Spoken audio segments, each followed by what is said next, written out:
வணக்கம்டா மாப்பிள்ள, நான் தான் உங்கள் நண்பன் எலும்பன்.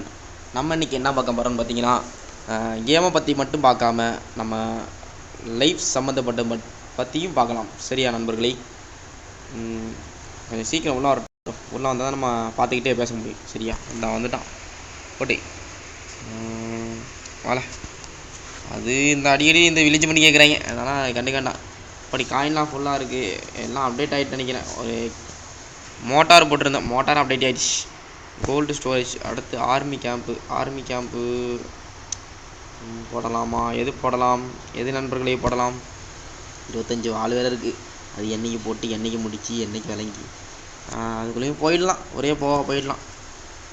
ஆர்மி கேம்ப் இது அப்டேட் போடுவோம். லெவல் 1 போட்டாச்சு. அடுத்து வேறு என்ன போடலாம்? கேஸ்டில் கிளானா? கிளான் கேஸ்டில் இது பண்ணுவோமா? இருங்க, பொறுமையாக பண்ணிக்கலாம். நான் உங்களுக்கு கில்டு ஓப்பன் பண்ணும்போது நான் இது பண்ணிக்கிறேன். அது வரைக்கும் அப்படியே இருக்கட்டும். அடுத்து வேறு என்ன போடலாம்? ஆர்மி கேம்ப் பெருசில் ஒன்று போட்டு விட்ருவோம். கடை அம்புட்டு தான். ஓகே, அடித்தது பட்டுன்னு காயினை குறைஞ்சி பார்த்தீங்களா? அதான் ஏன் இங்கே அடுத்து கொஞ்சம் இடத்துல காயின்லாம் ஏறிடுச்சு. இது எப்போ டவுன் ஹால் 4 தான் கொடுப்பாங்களாம். இப்போ அடுத்த டவுனில் தான். இது டவுன் ஹால் 6 கொடுப்பாங்க போல். நம்ம இடத்தெல்லாம் கொஞ்சம் க்ளீன் பண்ண வேண்டியது இருக்குது. ஸோ அதனால் க்ளீன் பண்ணிக்கலாம். சரியா? சரி, அப்படியே அட்டாக் போய்கிட்டே பேசலாமா? போ. யாருப்பா இங்கே ஆள் நல்லா தரமாக வச்சுருக்கானே. என்கிட்ட 6 ஜெயின்ட்டு இவங்க தான் இருக்காங்க. இவங்களை எங்கே இறக்கி விட? இந்த இடத்துல இறக்கி விடலாமா? இல்லை, வால் போட்டு இதெல்லாம் காமிக்கிது. அந்த அளவுக்கு அப்டேட்லாம் கொண்டு வந்துட்டாங்க. இல்லை நான் தான் கோமாவில் இருந்தேன்னு எனக்கும் தெரில. இவன் ஆள் டம்மியாக தான் இருக்கான். அதனால காயின் கம்மியாக வச்சுருக்கானே. ஆள் டம்மி, காயினும் கம்மிக்கே கம்மி, ரொம்ப கம்மி. உட்கார இவனுக்கு இப்படி தான் வச்சுருக்காங்க. முக்க அடா பக்காலீஸ். ஹலோ பக்காலீஸ். இல்லை, இவனையும் அடிக்க முடியாது. நம்ம எத்தனை நாள் தான் இதுக்காண்டி கப்புக்காண்டியாக பார்க்குறது? இவங்களாம் ஆனால் கிளான் கேஸ்டில் மட்டும் இது பண்ணிட்டாங்க. நம்ம இன்னும் ஓப்பன் பண்ணாமல் இருக்கோம். பக்காலீஸ் ஆள் சிக்கிட்டான். பக்காலீஸ் போட்டுருமா இவனை? ஃபஸ்ட்டு இவனை எங்கே இங்கே இறக்குவோம். ஏன்னா இவன் பழைய சிக்க ஆள் தான் நினைக்கிறேன். புரியுதா? 3 ஜெயிண்ட் இங்கே. ஓகே, அப்படிதான் கைஸ். இனிமேலுக்கு பிரச்சனை இல்லை. இனிமேலுக்கு காப்ளின்ஸ் இங்கே இறக்கி விட்டு போட்டுக்கலாம். கேன் கேஸ்டிலுக்கு போயிட்டாங்க. கைஸ், நம்ம சம்மந்தப்பட்ட பற்றி பேசுவோமா? நம்மளும் எப்படி தான் மேலே வருதுன்னு நினச்சிட்ருக்கியா? அப்படிலாம் ரொம்ப கன்ஃபியூஸ் பண்ணிக்காமல் நார்மலாக ஒரு தனியான இடத்துல உட்காந்துட்டு நம்ம கொஞ்சம் கொஞ்சமாக யோசிச்சு பாருங்கள். நம்ம பழைய விஷயத்தில் எப்படி தோற்று போயிருப்போம், இதெல்லாம் நமக்கு அவமானமாக இருக்கும். ஸோ அதுலேருந்து நம்ம மீண்டு வரணும் அப்படின்ற ஒரு மைண்ட் செட்டுக்கு வாங்க. ஸோ ஒரே ஒரு கேரியர் உங்களுக்கான நீங்கள் என்ன ஆகணுமோ நினச்சி அதை மட்டும் கான்ஃபிடென்ட் பண்ணுங்கள். கான்ஃபிடென்ட்னா அதில் மட்டும் கான்சன்ட்ரேஷன் பண்ணுங்கள். புரியுதா? அதில் கான்சன்ட்ரேஷன் பண்ணி ஆனால் அதில் கான்சன்ட்ரேஷன் பண்ணிட்டா அதை தவிர்த்து நம்ம வேறு எதுலேயும் வரக்கூடாது. நம்ம மற்றவங்களை பற்றி யோசிக்கிறதோ, இல்லை நமக்கு அடுத்து என்ன நடக்க போகுதுன்னு யோசிக்கிறதோ, அதெல்லாம் யோசிச்சுட்டு இருந்தால் நம்மளால் என்றைக்குமே போக முடியாது. மற்றவங்களை பற்றி யோசிச்சா என்ன தெரியுமா நடக்கும்? அவங்க மேலே ஏறி போயிடுவாங்க. நம்ம தான் இங்கே கீழே உட்காந்துருக்கணும். அதே மாதிரி நமக்கு அடுத்து என்ன யோசிச்சுருந்தீங்களா, அதே தான் நடந்துகிட்டு இருக்கும். அதனால் அதெல்லாம் யோசிக்காமல் நம்ம என்ன பார்க்கணும், என்னத்தை பண்ணணும் அடுத்து, அதை பற்றி ஒரு தனியான ஒரு இடத்துல உட்காந்து தனியாக யோசிச்சு பாருங்கள். ஆனால் தனியாக இருக்கிறதெல்லாம் ரொம்ப கஷ்டம். ஏன்னா நானும் தனியாக இருக்கிறதெல்லாம் நடந்திருக்கு. தனியாக தங்கியிருக்கேன், தனியாலாம் இருந்திருக்கேன். எனக்கும் அவ்வளோ கஷ்டம்லாம் இருந்திருக்கு. நானும் எவ்வளோ விஷயத்தில் அழுதுலாம் இருக்கேன். தனியாக உட்காந்து புலம்பியிருக்கேன். அந்த மாதிரி புலம்பல் இல்லாமல் யாராலையும் இருக்க முடியாது.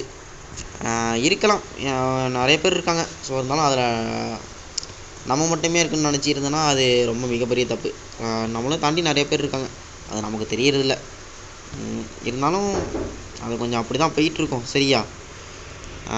ஸோ நம்ம அதை கவனிக்க வேண்டாம். இந்த பாஸ்ட்டு நமக்கு நடந்ததெல்லாம் தூக்கி போட்டுட்டு நம்ம தனியாக ஒரு டைமிங் எடுத்து தனியாக உட்காந்து யோசிச்சு பாருங்கள்.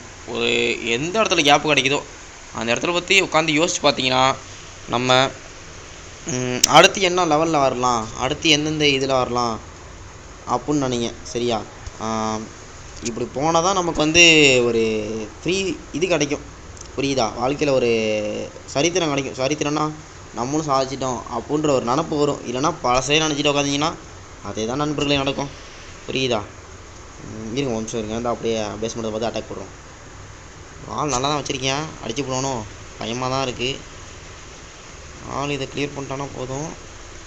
போட்டுருவாங்களா கொக்க முக்க. இவன் போதும் என் நண்பர்களே. சும்மா நார்மலாக தான் இருக்குது. அதான் அட்டாக் போடும். ஃபுல்லாக காயின்லாம் ஃபுல்லாக தான் இருக்குது. இருந்தாலும் அட்டாக் போட்டுவிட்ருவோம். சரியா? அவங்க ஓடிட்டு அடுக்கட்டும். அதை பற்றி மட்டுமே யோசிக்காண்டா நண்பர்களே. நமக்கும் வாழ்க்கைன்னு ஒன்று இருக்குது. நம்ம பழசை பற்றி யோசிச்சுருந்தீங்களேன் அது ரொம்ப மனம் உடச்சிருக்கு விடும். கடைசியில் ஒரு 60-70 வயசில் உட்காந்து யோசிச்சுட்டு இருப்போம். நம்ம நேரத்துக்கு கொஞ்சம் அன்றைக்கி யோசிச்சுருந்தா அன்றைக்கி இந்த நிலமையில் வந்திருக்கலாம் அப்புடின்னு, ஒரு நல்ல நிலமையில் வந்திருக்கலாம்னு யோசிச்சுட்ருப்போம். ஸோ அதனால் இப்போ நினச்சி ஃபீல் பண்ணுறத விட்டு அடுத்து என்ன பண்ண போகிறோம் அப்படின்னு நினச்சிக்கிட்டு கொஞ்சம் வாழ்க்கையை முன்னிட்டு பாருங்கள். என்னைக்கு எத்தனை நாள் தான் பாஸ்ட்டே நினச்சிட்டு உட்காந்துக்கிறது. அடுத்து ஃப்யூச்சரில் என்ன பண்ணலாம் அப்புடின்னு ஒரு பிளான் பண்ணுங்கள். அதுக்காண்டி அவங்கள திரும்பி எப்படி சொல்கிறது, பண்ண விஷயத்தையே பண்ணண்டான்னு சொல்ல, ட்ரை பண்ணுங்க. இருந்தாலும் புரியுதா? என்றைக்குமே விடாமுயற்சி வெற்றி சிப்போன்பாங்க. அது மாதிரி தான் ஹோப் வச்சாலும் அந்த ஹோப் வந்து என்றைக்குமே வீணாக போகாது. சில பேர் சொல்லிகிட்டு இருக்காங்க ஹோப் வீணாக போயிடும். அப்படிலாம் கிடையவே கிடையாது. புரியுதா? நம்ம கையில் தான் இருக்குது. எதாக இருந்தாலும் நம்ம மீண்டு வர்றதுக்கும் நம்ம முயற்சி பண்ணுறதுக்கும். புரியுதா? வேறு எந்த விஷயத்தில் இப்போ எப்படி சொல்கிறது, ஒரு விஷயத்தில் நீங்கள் உடஞ்சி போகிறீங்கன்னா அது காரணம் எப்படி சொல்கிறது, உடஞ்சி போயிருப்பாங்க நிறைய பேர். எப்படி சொல்கிறான், இப்போ ஃபுல்லாக இந்த கேம் மாதிரி தான். ஃபுல்லாக பேஸ் பண்ணுறதை ஃபுல்லாக க்ளீன் பண்ணி எல்லாம் டீசெண்டாக வச்சு பக்கா வச்சு அப்டேட்லாம் பண்ணி வச்சுட்டோமா, திடீர்னு ஒருத்தர் வந்து அட்டாக் பண்ணிட்டா நம்ம மனசு எப்படி போயிடும். இது உடஞ்சி போனது அது மாதிரி தான் நம்ம மனசும். பசங்க மனசும் அப்படி தான், பொட்டை பிள்ளைங்க மனசும் அப்படி தான். இருந்தாலும் கொஞ்சம் பசங்களுக்கு கொஞ்சம் இது அதிகம், இறக்கன்றது அதிகம், ஃபீலும் அதிகமாக பண்ணிப்பாங்க நம்ம பசங்க. புரியுதா?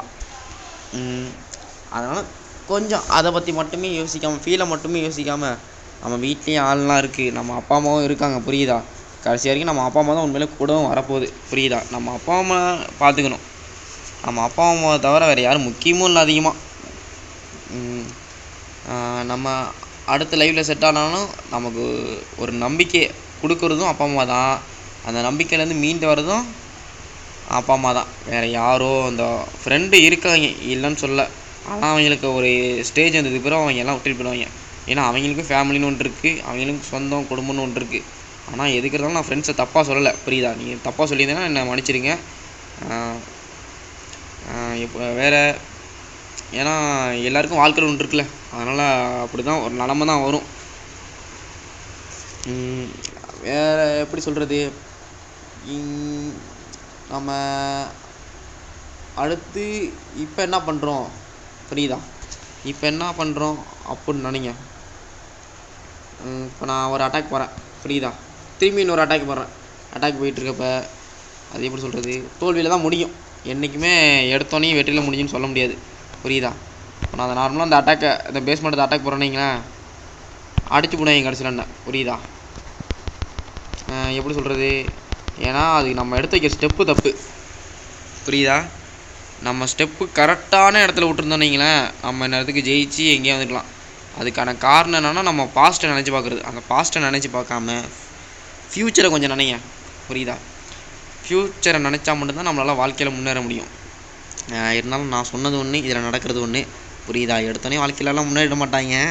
இது கொஞ்சம் அவன் கொஞ்சம் மன உடச்சல் இருந்துப்பான் போல். அதனால தான் அவன் பேச மாட்டான். இப்படி கொஞ்சம் டம்மி மாதிரி எடுத்துருக்கான், வேறு ஒன்றும் இல்லை.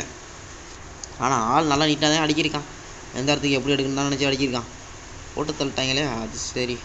இல்லாட்டி நமக்கு தான் கப்பு, ஒன்றும் பிரச்சனை இல்லை. கப்பு அடித்தா நல்லது தான். புரியுதா? இருந்தாலும் நம்ம வெளில வந்துப்போம்.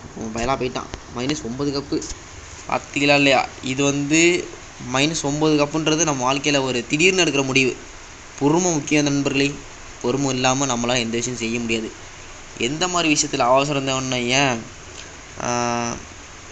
ஒரு பொருள் அந்த நேரத்தில் கிடைக்க போகுதுன்னா அதுக்கான மட்டும் கொஞ்சம் அவசரம் எடுக்கணும்.